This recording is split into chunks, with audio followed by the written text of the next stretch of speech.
Thank you for being here.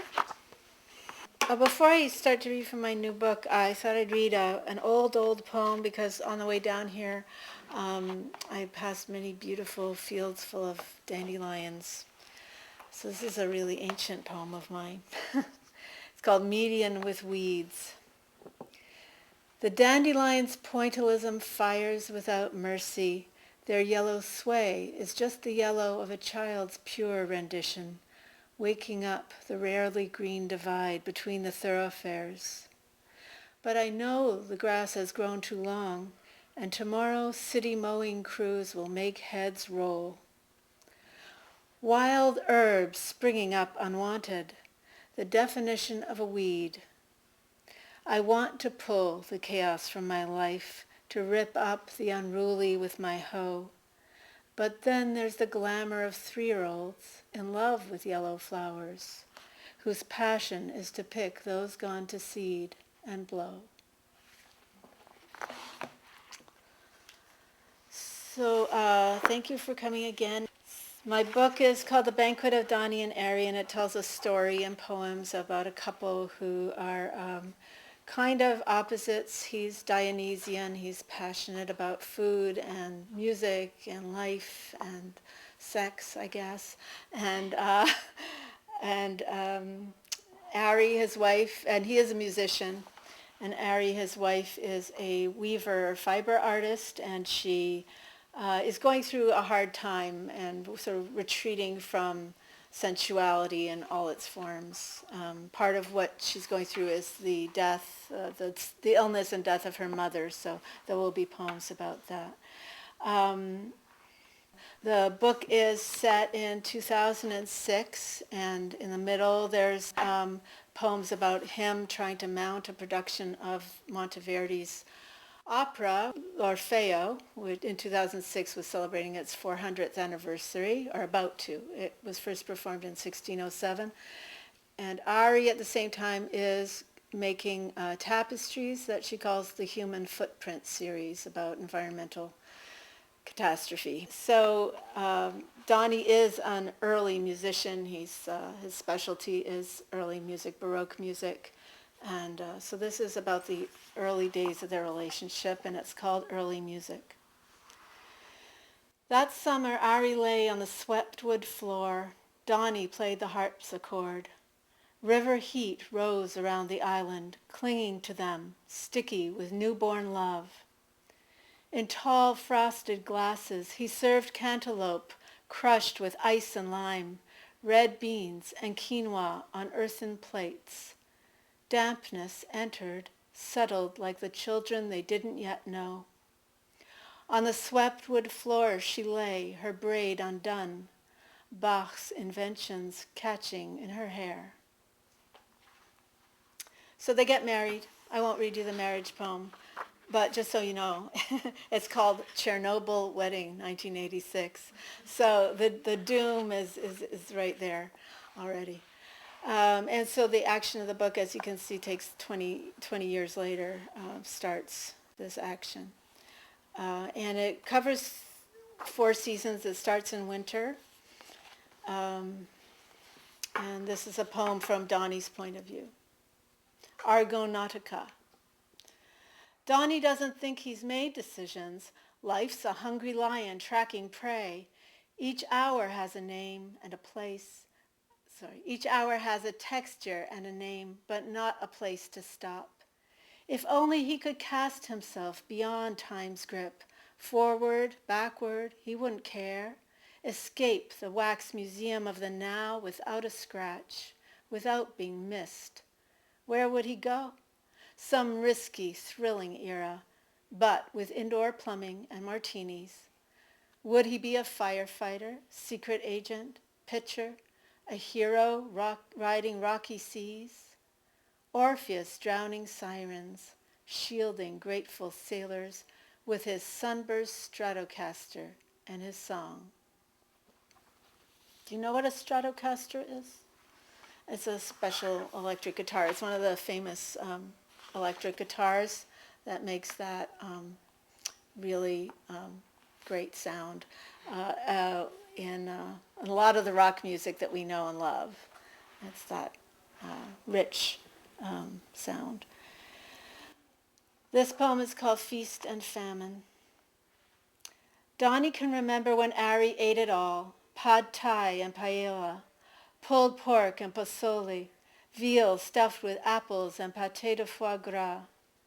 Now she rejects his meat and all the rest. From their plush days of courtship, he recalls melon slices rolled in slivers of prosciutto, followed by couscous, osso buco, or cassoulet, menus he'd spent days devising. When did it change? What broth must he feed her? What seed? How temper his own guts twisting as he waits? He blanches pearl onions for palak paneer and roasts a baby pig on a spit until its skin crackles. When will she feast with him again? This is called Orchard and Forest. And these are both sort of the seed poems of the book. And this is hers. Warp and weft, the world is so divided. Half is sleeping while the other half's awake. Half, at most, are capable of love, and more than half dead at heart. Half are hedgehogs, the other half are foxes. Which is why Ari sticks to the material wisdom, two sets of threads at right angles interlocking. Why she moves around her studio at night to read and muse on the divide between utilitarian craft and art, millennia of women's work in cloth and clay. The radiators sing on this cool night, but she can almost taste the spring. She loves best the knots of blue veronica before Donny cuts the grass, the early morning lull before he starts his music and his noise, his singing as he grinds the coffee beans, filling the house with skunk. I didn't tell you this, but the book is set in Montreal, which is my native city. And I don't know if that's going to come up anywhere in this reading, but just in case, there are French words, French names, French street names, and stuff like that here and there. This is called Black Leather Couch, and there's a bit of conversation in it, so I'll try to somehow make you see that with my voice. Black leather couch on which she'd lain all fall, Ari's mother like a dry leaf. Its slippery crease swallowed everything. Crochet hooks, paper clips, receipts, a postcard from Ari's sister Sophie, 1992, her mother's words. "Get the radio," she'd say, pointing to a glass of water. The rings fell off her fingers. While she napped, Ari knitted, something she'd begun at college to keep awake during class. Mother owned closetfuls of yarn, so Ari helped herself. Now Mother slept under a shawl and fretted when awake. "Do you believe in ghosts?" Click, click went Ari's needles. Mother'd always demanded the empirical. "I believe in souls," said Ari. "That's what I meant. I've never been so scared."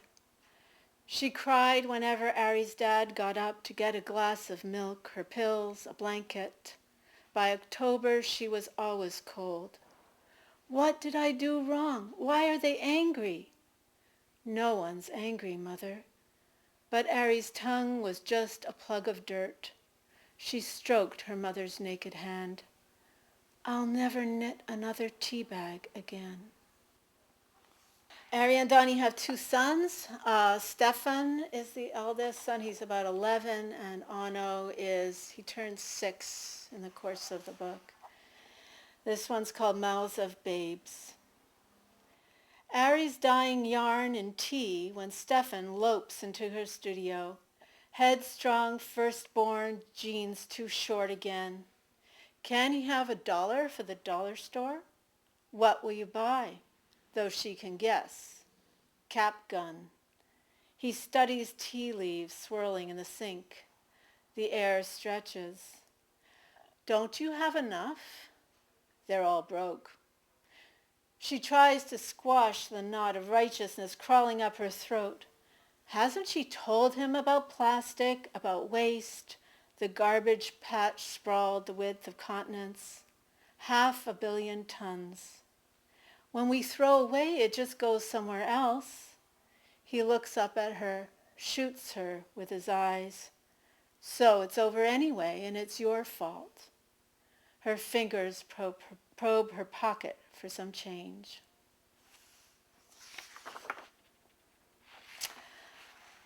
This is called Supermarket Blues. In Canada, we call mac and cheese, we call that Kraft dinner. Pop-Tarts, Cocoa Crisps, Kraft dinner, chicken nuggets is what they feed the kids, or rather what the kids will eat. Pork chops in a pinch, but no mashed potatoes and nothing touching on a plate. Stefan eats strawberries, Anno grapes.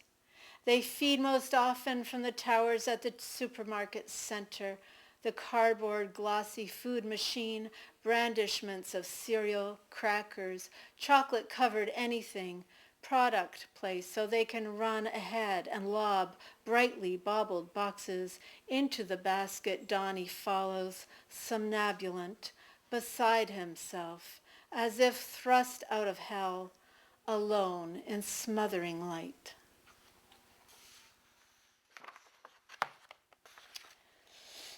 And this is Superhero Lullaby.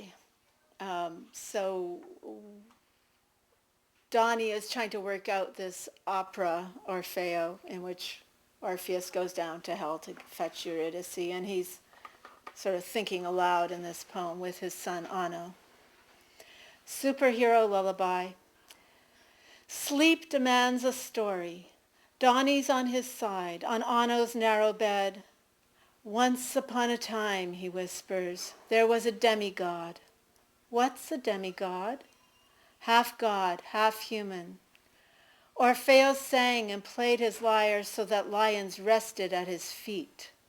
To follow him, rivers changed direction. Then came the wedding day. Eurydice bitten, the journey to the underworld to fetch her. Orpheus' song, Charon's sleep, the deal with Pluto. Orfeo wouldn't look back, but then, right before the exit, his mistake. Then what? Anno's eyelids, soft as flour, lashes black as ants. Then she disappeared. Donny doesn't mention Maenad claws, how they tossed Orfeo's head into the river. But why did he look back? Should Donny tell him how dumb adults can be? He strokes his son's bath-damp head. No one knows. What do you think? Anno's breathing tightens into thought. She was a ghost. He couldn't hear her steps. So he didn't know? Anno shakes his head, shuts his eyes. Let's go. There's an expression in English that I discovered. I was just playing with the preposition by, and I looked in the Oxford Dictionary and I found by with it, which means done for, ruined, dead. So that's the title of this poem. By with it. By midwinter, her mother's chart reads nulla per orum, who never ended sentences with prepositions, who recited from Evangeline by heart, played anything you asked for by ear, whose father crossed the Pyrenees by luck, the Atlantic by ship, survived by bread and wit. By and by they'll place pebbles on his stone after prayers at his daughter's burial. But now she tosses in her young winged sleep, calls for mother, sister, now still but breathing, still gripping Ari's hand. Dry hand, bitter year. Nothing by mouth now, and nothing from the daughters. No oath Ari can swear to or believe. Nothing to abide by. Because of the lilacs, I'm going to read this poem. It's called Minatory Spring, and it is a flashback about Ari's youth. Minatory Spring. Boy blonde Will, Ari's high school collision, an afternoon in May that softened into evening. His white shirt and bleached jeans glowed like bones against the park's thickening green. She noted the blue facets of his irises, his palaver, finger dance, quick tongue licking the spliff's edge. They stopped to smoke between the library and its conservatory, blooming from red Victorian brick like a whalebone corset, hothouse plants pressed against the glass. Many times had Ari walked that mulchy path, smelling what she smelled right now. That peat-steeped smell joining the tobacco and the hash, joining other childhood smells, leather book jackets, yellowed vellum, ink and dust, lilacs ripening in the yards. A piece of twine hooked below her navel led her into the sad labyrinth of sex. Donny's poem. So Donny can't make a living as a organist, as is the case for most organists I've ever met, and he's a professor. This is called The Male Gaze, also a spring poem. Donny crosses campus looking for a treat. April is the cruelest month, he thinks. Trees put forth, pansies wide in velvet eyes. His own eyes feel like weary slits between parentheses. The cruelest cut is women, girls, for what is he if not a boy, parading naked arms and legs, breasts peeking out like balls of cream from pastry shells, or small and loose. Skirts, straps, sandals, shorts, all that glowing, all that smooth. He weighs, which one? Though he'd never, they'd always been the ones. Cafe creme in hand, he turns to a contralto. Professor Bacchus? 50s sweater set and pearls ironically deployed. Pretty enough face, but flaccid. She bats her doll glass eyes. Something fun this summer? Oh, you know, the usual. No need to tell her his plans. Research, auditions, rehearsals, Nova Scotia. And you? He's stirring, diverted by her summer charms. Shorter skirt, sweetheart neck, no bra. His brain hamster scrambles. Chamber ensemble? Chorus? Early music history? That's it. Last year, her smartish paper on women singers in the Gonzaga court. Monteverdi's L'Arianna, a warning against women choosing husbands for themselves. Marika, he almost shouts, and in reply she lilts, know anyone who needs a babysitter? I will read two more poems. This is a poem about Ari, it's about Ari's art anyway. It's called Crisscross. Castle and heddle, the warp, the weft, a web, a cloth, a nap, the stuff. Take yarn, manila, sendal, and cross tufts of rabbit, merino floss, fiber, worsted, linen, and jute. Throw down a pattern, unravel a suit of seawater, nacre, opal, and clay, plaited ribbons steeped in dark tea, skeins of skin, brocaded bones, a bolt of tulle, a pile of stones, milk and sugar, a cotton web, a veil of clouds, a coat of reeds. Cut the length, leave hang the thrum, fray the fringe, abandon the loom.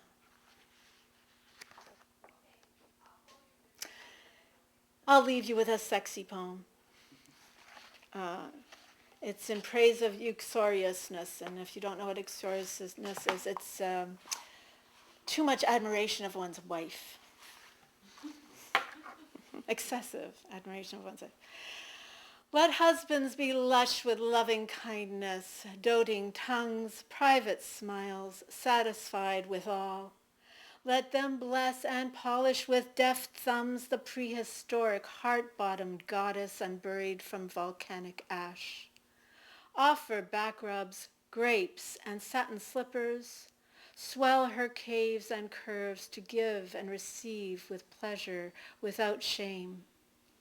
Let them follow like a drone its queen, a string its kite, a wave its shore, a dog the scent of every grass blade and fence post. Invite her to lie together on a leafy couch, crushed lavender between her breasts. Admire her eyes like gazelles and teeth like goats. Be not the fox that spoils the vineyard, nor the gardener who won't treasure his own lilies. Breathe her hills of myrrh, bathe her feet in milk. Eat of the honeycomb, reap that most intimate, spectacular fruit. Thank you. Can you talk about your process, or like the catalyst for the being the narrative that you have in the religious book? The catalyst, I taught a food course for many years, and I'm going back to teaching food in different capacities, but I would go, when I started doing research for my course, I discovered there's something called the Oxford Symposium on Food and Cookery that happens every year in Oxford, England, and I couldn't resist, so I had to write a paper to go to the conference. So, and I went there, I don't know, 5 or 6 times in 10 years or so. And so I would meet a lot of foodies, and I was just, a character, Donny, came to me, of this person who's obsessed with food and good living, and Ari was the other side of that. And I mean, there were sides of myself too, that I like all that stuff, and I also feel very conflicted about, the resources and the cost and the environment and all that. So that's sort of the catalyst of this. And I'm too chicken to actually write a real novel, so in prose. So I was going to say, this is a real novel. well, yeah, a prose novel. It was easier for me to work in these little intense vignettes than to try to write fiction. Well, thanks for your question. Thanks for coming. Thank you so much for listening.